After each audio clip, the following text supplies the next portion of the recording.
मोहित खान और नवाब सिंह के केस में आखिर ऐसी कौन सी थ्योरी जुड़ रही है कि आखिरकार कन्नौज पुलिस को भी अयोध्या पुलिस की थ्योरी पर ही काम करना पड़ गया है।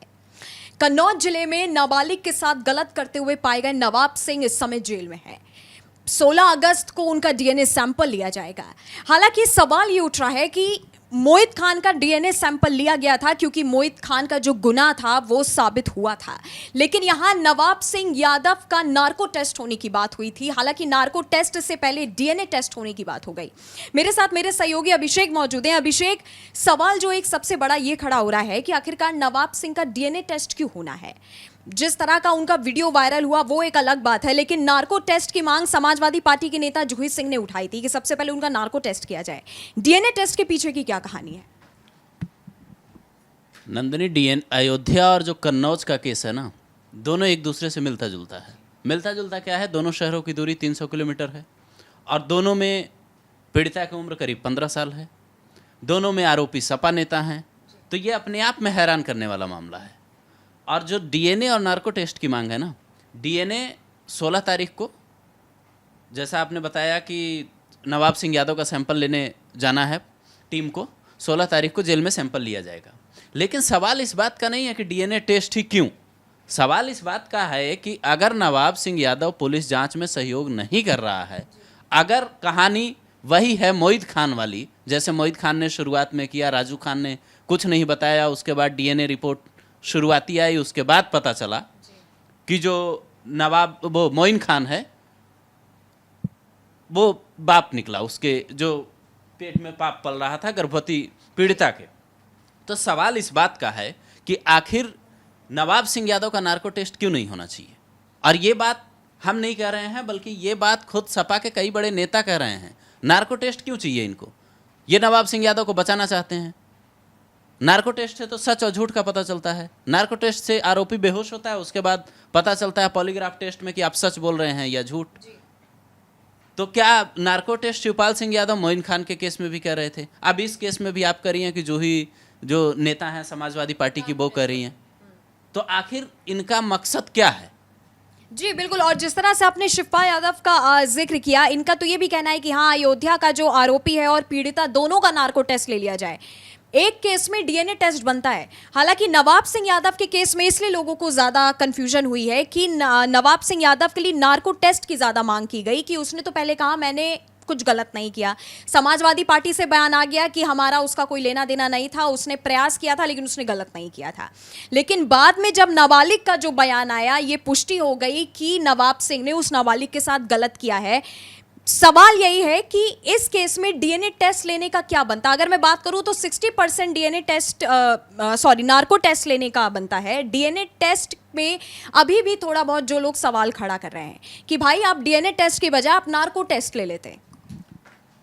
नहीं, ये पुलिस की देखिए जांच का प्रोसेस का हिस्सा है। वो डीएनए टेस्ट ले, नार्को टेस्ट ले, ये पुलिस की जांच का हिस्सा है। पुलिस अपने हिसाब से जांच करे। लेकिन डीएनए टेस्ट के बाद अगर ये लोग नार्को टेस्ट करते हैं तो हो सकता है कई बड़े राज खुले। जो बुआ फरार है इस केस में, बुआ को लेकर घर वाले क्या कह रहे हैं लड़की के कि वो इसी टाइप की है। अब टाइप की से क्या मतलब है? कॉलेज में क्या चल रहा था इतनी रात को, कोई बताएगा? लोग कमेंट में जो लिख रहे थे, अपने पुराने वीडियो पर जो लिख रहे थे, रात 11 बजे की घटना है, ये सही कहानी नहीं बता रहे हैं। तो अब सही कहानी बताएंगे क्या वो लोग? क्या आप वो बताएंगे कि जो मेडिकल रिपोर्ट में पुष्टि हुई है पीड़िता के साथ रेप की, वो इस पे कुछ बताएंगे? जो सपा के एजेंट बने, सपा के समर्थक बने, जो लोग ये लिख रहे हैं सोशल मीडिया पर कि पत्रकार सही रिपोर्टिंग नहीं कर रहे हैं, वो लोग ये बताएंगे कि कहानी क्या है? मेडिकल रिपोर्ट में तो इस बात की पुष्टि हुई है। और सवाल सबसे बड़ा ये भी है कि आखिर सपा क्यों खुलकर साथ दे रही है? अखिलेश यादव हंसकर बोल रहे हैं कन्नौज केस पे। उनको क्या मतलब है भाई इस केस पे? अपने पिता वाली गलती क्यों कर रहे हैं? ये तो सोचना होगा ना। फिर भी मालीवाल वाली गलती किया उन्होंने। हाँ, फिर मालीवाल केस में उन्होंने एक्सप्रेशन दे दिया था। फिर भी लोग ये कह रहे हैं, फिर भी उनके समर्थक ये कह रहे हैं कि नवाब सिंह यादव को बचाया जाना चाहिए। क्यों बचाया जाना चाहिए भाई? जी, और जिस तरह से समाजवादी पार्टी की तरफ से अभी तक मुझे लगता है अभिषेक कोई बयान ऐसा निकल करके सामने नहीं आया। जैसा आपने एक्सप्रेशन की बात की, स्वाति मालीवाल के केस में भी हम देख सकते हैं कि अखिलेश यादव का जो एक्सप्रेशन अरविंद केजरीवाल के साथ वायरल हुआ था, सेम वही एक्सप्रेशन अखिलेश यादव का कन्नौज केस को लेकर के सामने आया। अभिषेक, मेरा सवाल यह है कि इस समय जो है अखिलेश यादव का अयोध्या केस पे भी इतना कोई खुल के डीएनए टेस्ट को छोड़ के कोई बयान नहीं आया। सवाल यही खड़ा होता है कि आखिरकार अभी एक पोस्टर सोशल मीडिया पे काफी ज्यादा वायरल हो रहा है। आपको याद होगा कि अखिलेश यादव का एक पोस्टर लगा हुआ है जिसमें वो रक्षाबंधन की लोगों को बधाई दे रहे हैं और बगल में नवाब सिंह यादव का जो है तस्वीर लगी हुई है। इस पोस्टर के पीछे की क्या कहानी? क्योंकि एक तरफ तो जब पार्टी ने कह दिया हमारा नवाब सिंह यादव के साथ कोई नाता नहीं है, तो आखिरकार रक्षाबंधन की बधाई देने के बाद का ये पोस्टर क्या है फिर? मैं कहूंगा दर्शकों को ये तस्वीर बहुत गौर से देखनी चाहिए। तस्वीर में साफ साफ दिख रहा है, पोस्टर में अखिलेश यादव की फोटो लगी है, बगल में अवनीश यादव, तिरवा लिखा है, मतलब तिरवा जगह है वहां पे, और उसके बगल में नवाब सिंह यादव की फोटो है, पूर्व ब्लॉक प्रमुख सपा लिखा हुआ है पोस्टर पे। नवाब सिंह यादव जो जेल में है, जिससे ये लोग कह रहे हैं हमारा कोई नाता नहीं है, तो रक्षाबंधन की शुभकामनाएं भाई कौन पोस्टर लगा के दे रहा है? वो कौन लोग हैं? क्या सपा उनको भी पार्टी से निकालेगी?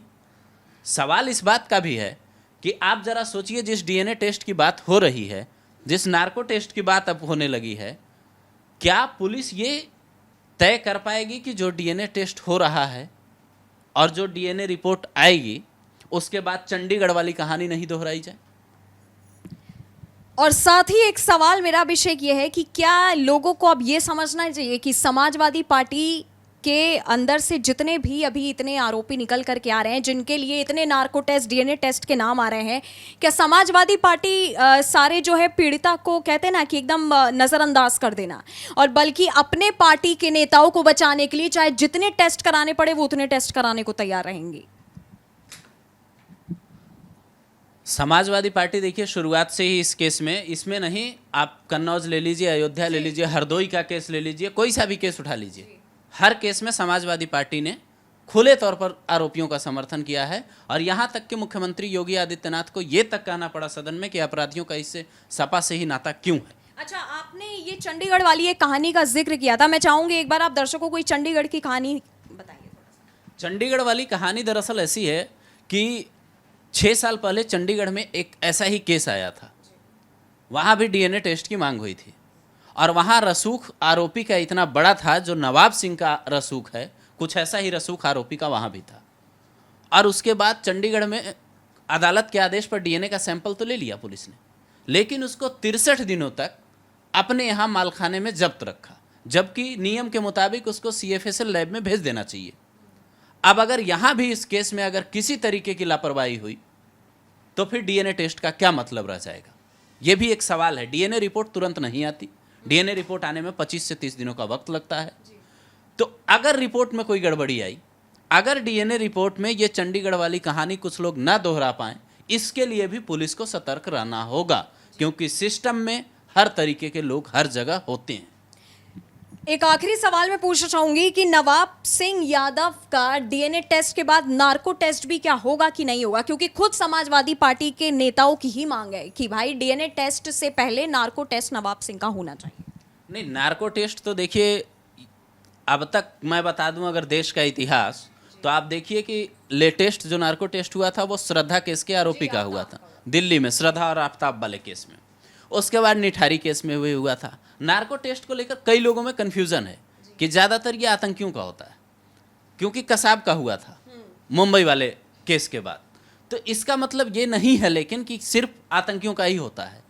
नार्को टेस्ट हमेशा से उसी केस में होता है जिसमें पुलिस को ये शक होता है कि आरोपी झूठ बोल रहा है, सही कहानी नहीं पता चल रही है। तो नार्को टेस्ट इस केस में जो लोग मांग कर रहे हैं कि नवाब सिंह यादव का नार्को टेस्ट होना चाहिए, और जो लोग ये कह रहे हैं कि पीड़िता का भी नार्को टेस्ट होना चाहिए, उनसे समाज सिर्फ एक ही सवाल पूछेगा, और मेरे जैसे लोग एक ही सवाल पूछेंगे कि क्या ये उनके घर का मसला होता तो वो यही कहते, यही सवाल पूछ रहे होते। जिस डीएनए टेस्ट की बात नवाब सिंह यादव के केस में हो रही है ना, वो डीएनए टेस्ट कोई हवा में नहीं होता। डीएनए टेस्ट में भी 6 तरह के प्रोसेस अपनाए जाते हैं। सबसे पहले उसका सैंपल निकलता है, फिर उसको कॉपी किया जाता है, उसको अलग अलग डीएनए में फिर निकाला जाता है, उसके बाद उस डीएनए को मैच किया जाता है और उसकी क्वालिटी भी जांच की जाती है। इस रिपोर्ट में फेरबदल होने की कोई संभावना दूर दूर तक नहीं होती। और वैसे भी हिंदुस्तान में जब एनसीआरबी के आंकड़े ये कह रहे हो नंदिनी कि रोज़ाना 86 रेप के मामले आज सामने आते हैं। रोज़ाना महिला अपराध के 46 हर घंटे मामले दर्ज होते हैं, चाहे वो महिलाओं के खिलाफ घरेलू हिंसा हो, रेप के मामले हों, छेड़छाड़ के मामले हों, तो हर घंटे 46 मुकदमे जिस देश में दर्ज होते हों, वहाँ इंसाफ दिलवाना कितना मुश्किल है, आप खुद सोचिए। बिल्कुल। और जिस तरह से अब 16 अगस्त को नवाब सिंह यादव का डीएनए सैंपल लिया जाएगा, उसके बाद ये तय किया जाएगा कि आखिरकार नवाब सिंह जो कह रहा है वो सच है कि जो पीड़िता कह रही है वो सच है। जिसके बाद अब नवाब सिंह यादव इस समय जेल में है, उसे आम अपराधियों के साथ ही रखा गया है। हालांकि ये जो ताज़ा अपडेट की बात करूं तो ये खबर भी आई थी कि अभी एक दिन पहले नवाब सिंह की थोड़ी तबीयत भी जेल में बिगड़ी, जब उसे पता चला कि उसका डीएनए सैंपल लिया जाएगा। बहुत सारे सवाल अभी इस केस में आने बाकी हैं, कई नए खुलासे होने इस केस में बाकी हैं। अब आने वाला वक्त बताएगा कि डीएनए सैंपल होने के बाद इस केस में अब कौन सी नई कड़ी खुलती है।